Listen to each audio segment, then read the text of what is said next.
banyak digunakan mahasiswa ini. Ini saya wawancara itu apa yang paling banyak ini gitu. Sampai statistik pun ditanyakan ChatGPT. Ya, MPK pun ditanyakan ChatGPT. Tapi begitu saya tanya, saudara tahu nggak risiko dari penggunaan ChatGPT ini?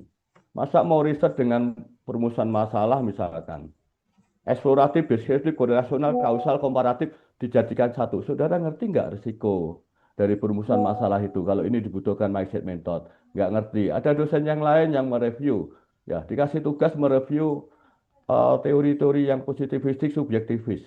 Setengah jam selesai. Disuruh nyampaikan nggak ngerti isinya apa gitu ya.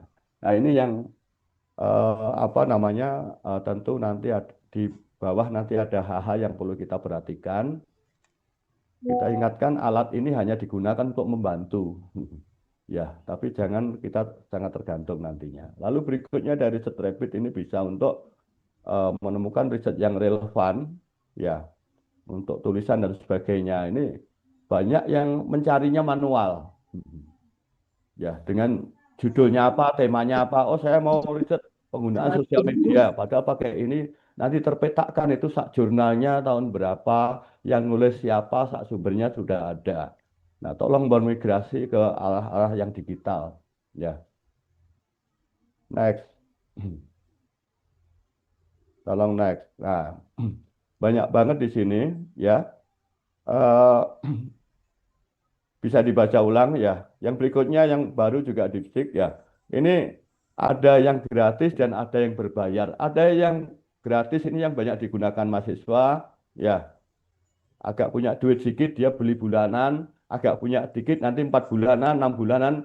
Tadi aku dengar ada yang beli 1 tahun gitu ya. Ada beberapa yang memang sangat butuh membelinya semakin banyak. Nah, ini jenisnya sangat bervariasi.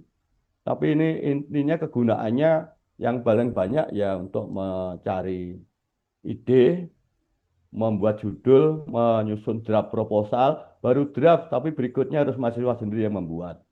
Ya, lalu untuk misalkan untuk apa namanya, untuk konvert bahasa dan sebagainya, nah ini semakin banyak jenisnya. Oke, next. Nah, lanjut supaya lebih cepat. Nah ini apa namanya hal-hal yang bisa saya sampaikan, ide riset review pustaka, bisa ChatGPT, DeepSeek, Riset Rapid, di media AI. Ya, yang tadi saya sampaikan, hanya saja ini supaya tetap melihat fenomena real, supaya nanti ini tidak seolah-olah fenomena itu tidak terjadi di Indonesia. Tapi ini kumpulan dari fenomena yang terjadi di negara lain gitu ya. Yang berikut ada Google Form. Google Form ini digunakan untuk menggali data. Banyak mahasiswa yang datanya tidak normal. Nah, akhirnya bingung sendiri. Begitu data tidak normal, itu tidak bisa menguji hipotesis. Risetnya cepat, tapi setelah datanya terkumpul, ternyata data sampah yang paling banyak. Ya ini hati-hati kalau menggunakan Google Form, ya ini data sampah. Nah, sehingga kalau datanya saja sudah banyak data sampah, pada saat dianalisis pakai Excel, SPSS, dan sebagainya, itu lebih aneh lagi nanti hasilnya, simpulannya. Oke. Yang berikut, kalau wawancara, ya wawancara sudah bisa lah pakai voice video. Ya, ini. Nah, silahkan nanti tidak usah transkripnya, jangan manual lagi. Sudah ada untuk convert dari sound to text. Ya, dari sound to text itu tinggal ditranskrip, tapi tetap harus dibaca ulang supaya tidak muncul kalimat-kalimat yang aneh gitu ya. Nah, yang berikut media monitoring ini bisa untuk memotret, bisa untuk analisis isi, ya, memotret opini, media monitoring, ya, bahan konten kreator ini bisa gunakan berbagai software dari apa namanya sosial media tool. Ini Pak, bukunya Mas Giamsah banyak itu bahas itu. Nah, cuman ini masih biasanya yang banyak ya kita masih gunakan yang gratis, ya. Oke, syukur-syukur bayar sebulan, 2 bulan begitu, karena softwarenya yang ini masih mahal ya. Ada 200 juta, 400 juta, mahal lah.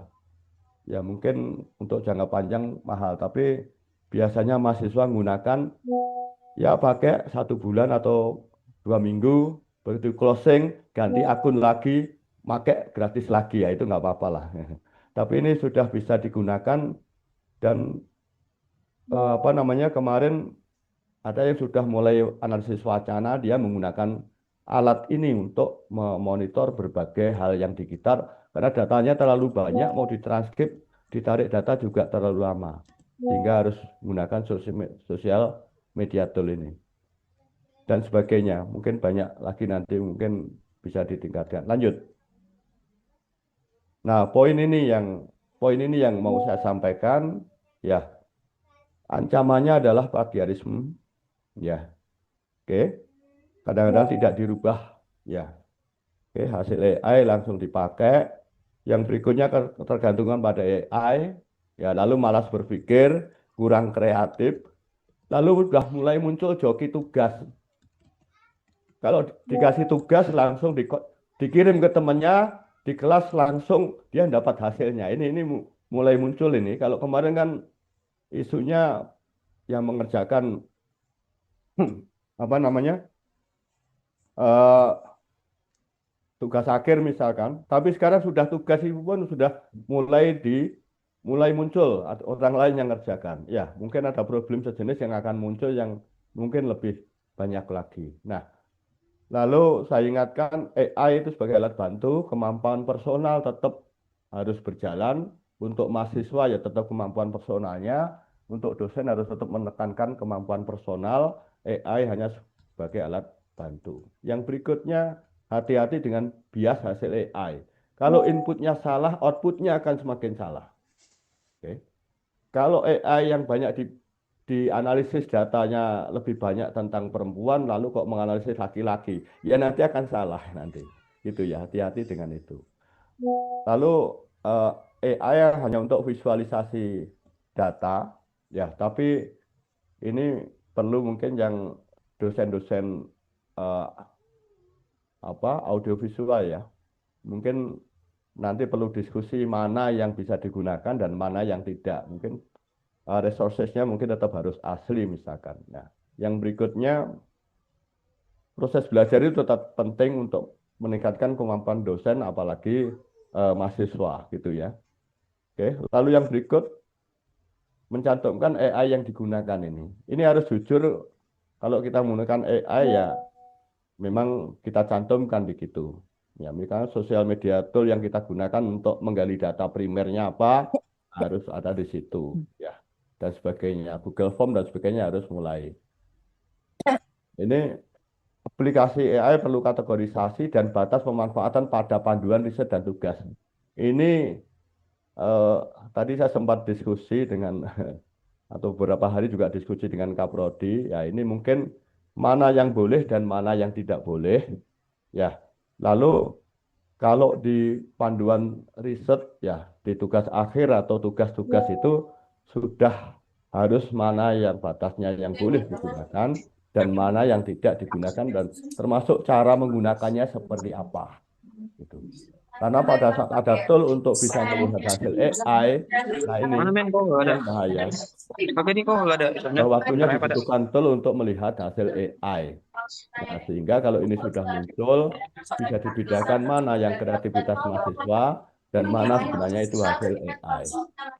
Ini mungkin hal-hal yang perlu saya sampaikan dan ini perlu saya tulis, perlu diskusi lanjutan, ya sehingga ini mungkin membuka diskusi-diskusi berikutnya untuk melihat AI yang mungkin kita digunakan oleh dosen dan mana yang boleh, mana yang bisa dipakai, batasnya seperti apa dan sebagainya. Itu perlu ditulis secara tegas sehingga jangan sampai setelah 15 tahun yang akan datang ternyata itu ada sesuatu yang nanti apa namanya hasil ini dianggap bukan hasil dari karya seseorang, tapi ini adalah karya AI yang sebenarnya tidak dibolehkan. Demikian dari saya. Next, udah cukup ini dari saya. Ya, mungkin nanti kita bisa lanjut pembicara yang lain dan mungkin diskusi. Terima kasih perhatiannya semuanya. Selamat siang. Assalamualaikum warahmatullahi wabarakatuh.